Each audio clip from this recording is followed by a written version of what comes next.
보건복지부에서 지정한 재활의료기관이라고 하는 거랑 일반 재활병원이 어떻게 다른지 간단하게 한번 보겠습니다. 참고로 보건복지부 지정 재활의료기관이랑 회복기 재활병원은 같은 단어니까 헷갈리지 마세요. 일단 보건복지부에서 지정한 재활의료기관, 즉 회복기 재활병원이라고 하는 게 뭐가 다른지를 한번 보면은, 보건복지부에서 정한 일정 기준을 통과해야 회복기 재활병원이라고 지정을 받을 수가 있습니다. 그 기준에는 어떤 게 있냐면, 일단 의사 수 대비 환자가 너무 많으면 안 돼요. 그러니까 전문의 한 명당 환자가 40명 이하여야 되고, 마찬가지로 치료사 한 명당 너무 많은 환자를 봐야 되면 치료의 질이 떨어질 수밖에 없잖아요. 그래서 치료사 1인당 환자의 수를 9명에서 12명보다 더 작게 유지를 해야지만 회복기 재활병원이 될 수가 있습니다. 그 외에도 이런 구체적인 기준들을 모두 다 통과해야 됩니다. 몇 가지만 간단하게 보면, 사회복지사도 특정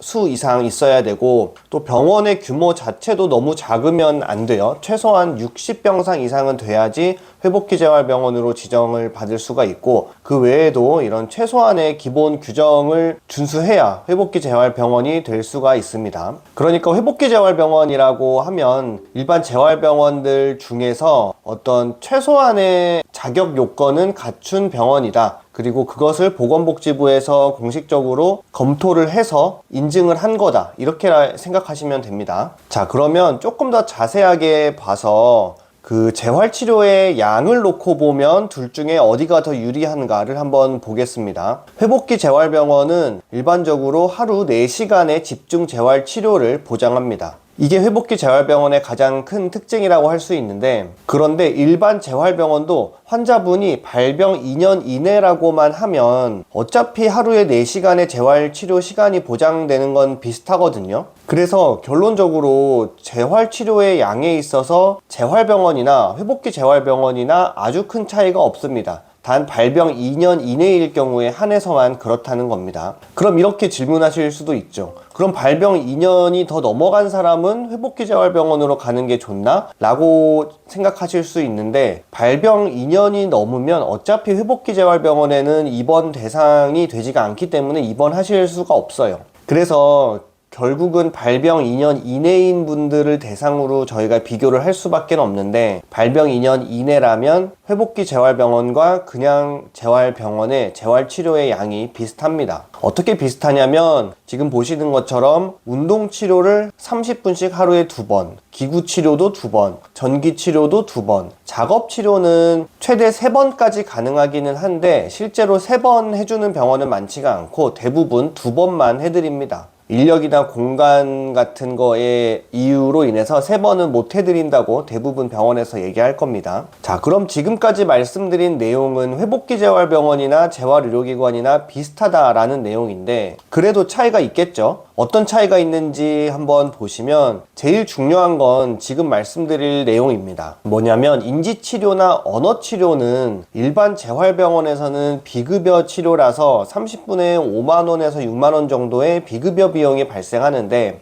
회복기 재활병원에서는 인지치료랑 언어치료도 이 4시간 급여치료 프로그램 안에 포함이 되게 됩니다. 그래서 인지치료나 언어치료를 받으셔야 되는 분은 회복기 재활병원에 입원을 하시는 게 비용적인 측면에서 압도적으로 유리합니다. 그럼 바꿔 말하면, 인지치료나 언어치료가 필요 없으신 분들은 굳이 회복기 재활병원이 아닌 일반 재활병원에 입원하셔도 치료의 양이나 비용 측면에서 그렇게 큰 손해를 볼 게 없다는 얘기죠. 그럼 결론적으로 어디가 좋냐? 이런 세부적으로 어떤 치료를 받아야 되는지를 내가 아직은 잘 모르겠거나 아니면 비교하기가 좀 어렵다면 그냥 회복기 재활병원으로 가시면은 적어도 손해는 안 봅니다. 근데 이런 경우가 있을 수 있잖아요. 집에서 가까운 회복기 재활병원은 이미 자리가 없어서 입원을 못 한다고 하고, 차로 1시간 이상 걸리는 아주 멀리 있는 회복기 재활병원만 입원이 가능하다고 하는데, 반면에 집 근처에 있는 일반 재활병원에서는 입원이 가능하다고 할 때, 그럴 때는 가까운 일반 재활병원을 가느냐 아니면 멀리 있는 회복기 재활병원을 가느냐, 그걸 결정하셔야 되는 때가 오거든요. 이때는 딱 정확한 기준은 없지만 제 개인적인 기준을 말씀을 드리면, 언어치료나 인지치료가 꼭 필요하신 경우라면 좀 멀더라도 회복기 재활의료기관으로 가시는 게 좋고, 그게 아니라면 굳이 너무 먼 재활의료기관까지 갈 바에는 그냥 가까운 일반 재활병원으로 가셔도 될 것 같습니다. 근데 이때는 한 가지 조심하셔야 될 게 있어요. 회복기 재활병원은 그래도 보건복지부에서 최소한의 검토를 한 병원이니까 적어도 너무 이상한 병원은 없어요. 근데 일반 재활병원은 보건복지부에서 최소한의 기준을 가지고 만든 게 아니라 그냥 병원에서 우리 병원 재활병원이다 이렇게 그냥 주장하는 병원들도 있을 수 있거든요.